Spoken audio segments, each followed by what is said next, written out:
Typically, the sounds of traffic mimic into my ears till the very late hours of my night, but it's finally left me alone during this time. Instead, I like to overwhelm myself. I like to overwhelm myself by constantly refreshing my Twitter feed. I like to overwhelm myself by reading on the lack of initiative governments are taking to protect the people most in need. I like to overwhelm myself by watching the number of deaths increase throughout the day. I think that's just me trying to find a sense of control in this uncontrollable situation.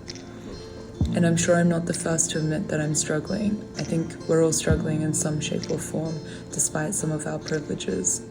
But our privileges don't remove our struggles or the fact that any of this is easy, that any of this inevitable change is simple to accept. I just miss the bustling cities. I miss the micro interactions I got to exchange with strangers. I miss dancing with a room filled with reckless, charged up youth. Instead, I now find myself afraid in grocery stores for fear of angering others who have placed blame on people who look like me for the anxiety they're experiencing. And to some degree, I understand why they've done that. Instead, I now find myself feeling guilt each time I see a person I love for fear of putting them at risk.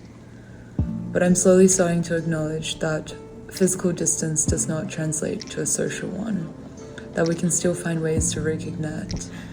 I'm slowly starting to accept that these difficult emotions we're experiencing will not be our forever, that the loneliness we're experiencing will eventually go away. I am trying to make the best out of the situation by doing some of the things I enjoy the most. I'm really trying to learn to be content in my own company, and I'm really trying to let go of what I cannot control.